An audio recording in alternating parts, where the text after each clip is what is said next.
Imagine you're standing in a room with every radio station in the world playing at the same time.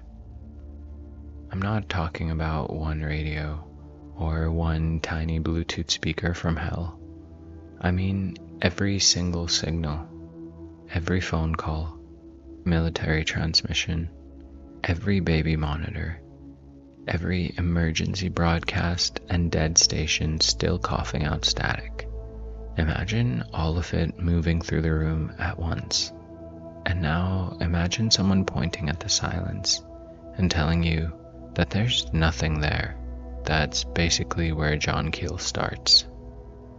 Human beings walk around acting like reality is actually the tiny band of perception our bodies just happen to notice. Maybe we see a little strip of light or hear a little strip of sound. We feel a little strip of pleasure, temperature, bad vibes, or in my case, the immediate spiritual crisis of opening YouTube Studio and seeing 3 views on something you know is secretly a golden egg. And then we say something like, "This is it. This is reality."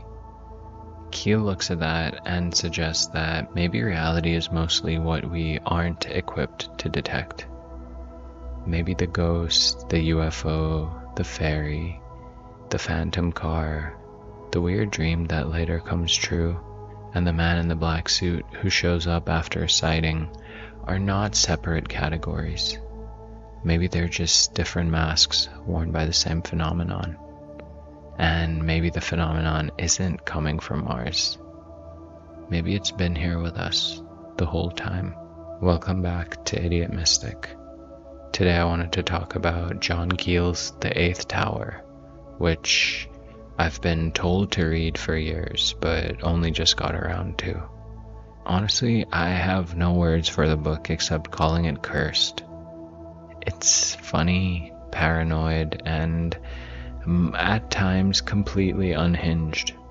But it's also weirdly modern, because Keel isn't focused on whether aliens are real or not. He seems to be asking if they actually edit human belief. The book is extensive, so I'm going to divide this into 4 sections right now. First, who John Keel was and why his approach to UFOs was different, even though I've already talked about him in the Mothman episode. It wasn't really in-depth. Second, we'll go over what he means by the superspectrum. The third section, why he thinks aliens from another planet is too simple of an explanation, and maybe too boring as well. And fourth, why this book is much less about UFOs and more about perception and the possibility that we've been getting trolled by something much older than us for a very long time. So yeah, this is me giving you my thoughts on someone else's thoughts based on someone else's thoughts. Because I guess that's how this field works, right? It's a lot less tangible than material science or something. Let's try to get into it. I don't think I'll start off by telling you John Keel solved reality, but I'm definitely not going to do the very boring skeptic thing where anything unusual is automatically swamp gas, mass hysteria, or like a weather balloon. We're going to try to hold Keel's ideas as a hypothesis, a strange one, a dangerous one if you swallow it whole, and a very useful one to overlay on your current view of reality. Because whether Keel is right in the literal sense might not even be the most interesting question. I think what matters is the same thing that I keep coming back to. Why do the same patterns keep appearing? Why do ancient people see gods descending from the sky? Medieval people see fairies and demons. 19th century people see mystery airships. 20th century people see flying saucers. And modern people see orbs, drones, glitches in the matrix, and these weird congressional hearings where everyone looks like they're trying not to say the thing they actually believe. Keel's answer is basically the same as Jacques Vallée's, because the phenomenon adapts to us. It wears whatever costume a culture can understand. The mask is the thing that changes, but the source stays the same. John Keel is best known because of the Mothman prophecies, but the eighth tower is where he fully goes into the mechanics behind his idea of weirdness. A lot of UFO writers from the classic era were trying to prove one main thing, that physical spacecraft from other planets were visiting Earth. Keel starts there too, more or less. He spends time investigating, interviewing witnesses, and chasing reports. He gets pulled into the folklore of black Cadillacs, strange phone calls, and people from Venus who still needed a glass of water. But over time, Keel became dissatisfied with the extraterrestrial explanation. He said it doesn't explain enough. It maybe explained the lights in the sky, maybe the metallic disc. It might explain the pilot-shaped being, and it explains the "we come in peace" routine. But it doesn't explain why UFO cases, so many of the times, behave exactly like ghost stories. It definitely doesn't explain why witnesses report absurd details that feel symbolic rather than practical. It doesn't explain why the phenomenon seems to produce religious visions, poltergeist activity, strange smells, and those really annoying little coincidences where reality starts looking at you right in the eyes. Keel looks at that whole mess and says that we've made a mistake by sorting the paranormal into separate filing cabinets. UFOs, ghosts, cryptids in the basement, religious apparitions in a respectable locked cabinet so no one has to admit how similar some of the reports are. ESP in some drawer that no one wants to open at parties. But what if these aren't different phenomena? What if these are interfaces? I feel like that's the first thing I noticed from Keel. Unlike the other ufologists who were studying this from a technological angle, Keel came at it from the perspective of perception. That sounds weird. But yes, thinking about perception. He didn't seem to really be focused on how far the spaceship traveled. He was trying to figure out what is causing our nervous system to receive this event as a spaceship. And that difference is almost everything. Because once you ask that, the UFO stops being this nuts and bolts object. It transforms into more of a message or a performance, or even like an interdimensional broadcast. And this is, I think, where Keel gets really enthusiastic in the best and worst way. He begins to think of the paranormal as a control system, much like Jacques Vallée. And we're not talking about a government control system. That would be almost cozy compared to what he's suggesting. Keel was always reaching for something bigger. A non-human intelligence, or maybe multiple intelligences, operating just outside our ordinary perception, are shaping belief through carefully timed anomalies. Which is a pretty calm sentence to say about a very insane idea. The word Keel uses is superspectrum. We already know the human senses are limited. Dogs hear stuff we can't hear, bees see ultraviolet patterns in flowers, some animals detect magnetic fields, snakes sense heat, bats navigate with sound. Your phone can pick up signals your body has no direct awareness of, and a radio can pull voices out of empty air if it's tuned correctly. Keel takes that basic fact and pushes it into the paranormal. His suggestion is that the electromagnetic spectrum, and maybe other kinds of subtle energies, contain zones that human beings usually can't perceive. These zones may hold forms of intelligence, forces, or information that occasionally interacts with us. The key phrase is tuned. Some people may be tuned differently. Some places may be tuned differently. And some moments in history might be tuned differently.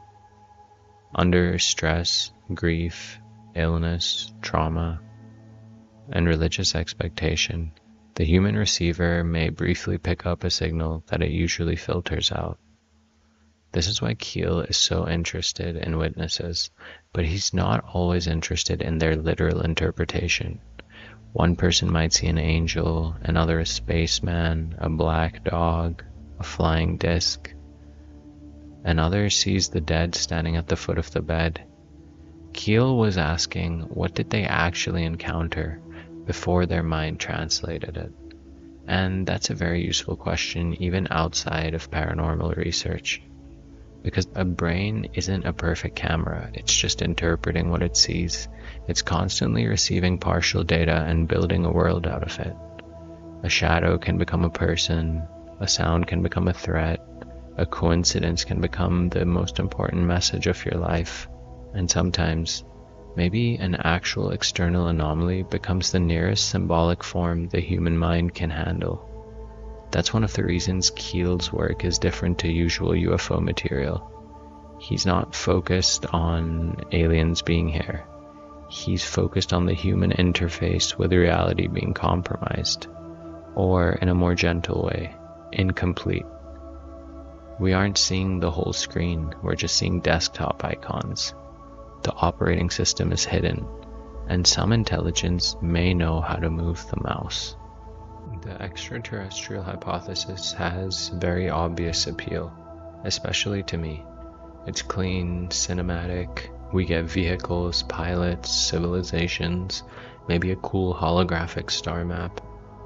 It lets you imagine that if we had just better radar, better cameras, better disclosure, and maybe one congressional hearing where somebody finally says something useful, the mystery would become a normal scientific problem. Keel is pretty allergic to that comfort. He thinks the phenomenon is a trickster. His issue is that UFO encounters often don't behave like encounters with explorers from another planet. They seem more like folklore and are absurd in very specific ways. The beings give silly messages or make impossible claims. Sometimes they appear and disappear. They perform these medical examinations that seem theatrically invasive, but scientifically completely ridiculous. They ask for water, or they ask what time it is. They'll warn us about nuclear war. They show up in clothing that looks like someone described clothing to someone who didn't have a body. And then of course there are the patterns. Waves of sightings, clusters around certain dates, repetitive symbology, these duplicate events in distant places, animals reacting before humans do, religious language bleeding into technological language. Keel sees a trickster quality here, and I think you will too. The phenomenon is physical enough to leave marks sometimes, but dreamlike enough to always evade capture. It can burn grass, stop cars, produce radar returns. Then it can dissolve into the mental, symbolic, and absurd. That's why he reaches back into older categories, like fairies, jinns, demons, or the old gods. They all behaved like this. They showed up at liminal times with messages. They abducted people and altered time. They offered these impossible gifts and punished disrespect. They were always attracted to thresholds, hills, lonely places, and people in unusual states of mind. The flying saucer might just be a modern mask for an older encounter pattern. That doesn't mean every alien is secretly a fairy. I've already said that. It just means the category might be wrong. A medieval peasant didn't say non-human intelligence from a hidden frequency band. He said fairy, angel, demon, or monster. A 20th century American with science fiction magazines and Cold War radar in his imagination says spaceman. A 21st century person says interdimensional, simulation glitch, or something from a classified program with a crazy name. The phenomenon always stays weird. The vocabulary is the only thing that changes. The title, The Eighth Tower, comes from an image of towers broadcasting influence. Keel plays with the idea that human life is being shaped by transmissions from an unseen source. The towers aren't just buildings here. They're a metaphor for hidden control, vibration, maybe even hidden signal. This is where I think the book becomes much more than a UFO book, because Keel is asking whether humanity is being programmed. And that word is loaded, especially now. In the 1970s, computers were becoming symbols of the future, but today we're inside the algorithm. Feed, recommendation systems, bots, AI, and so many different guys on YouTube explaining disclosure with a whiteboard. So when Keel talks about invisible programming, and I read it in 2026, it feels different, because we already know humans can be programmed. Advertising does it, politics, trauma, cults, the internet does it. Keel's question is just, what if something non-human has been doing it too? What if anomalous experiences aren't random errors in reality, but interventions? These little edits or nudges. A vision here, a prophecy there, a miracle in the sky, a black-suited visitor at the door. A belief system that forms around an event that no one can reproduce. This is where I think Keel becomes really helpful, even if you don't believe his literal theory, because he understands that belief is not built just out of arguments. You have to build it out of experiences. A person can read 1,000 skeptical essays and still be changed forever by one night when something impossible stood at the edge of the road. A culture can laugh at superstition and still reorganize itself entirely around a light in the sky. Keel was always trying to study the mechanics of belief formation in the presence of the anomalous. That's what this series is really about. We kind of know ultra-terrestrials exist, but I know some of you don't believe yet. But what happens to our minds when we encounter something that we can't categorize?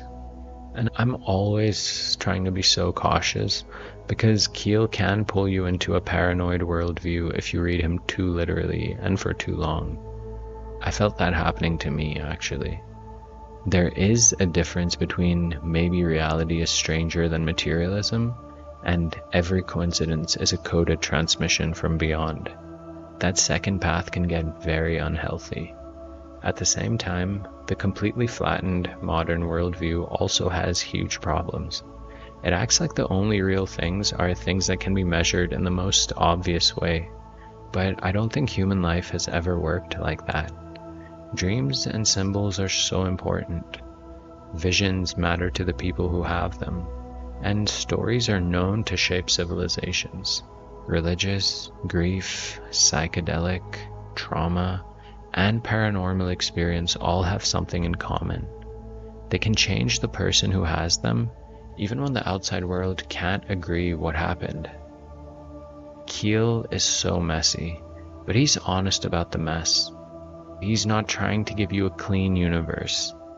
He's trying to tell you the truth about the haunted signal environment we live in.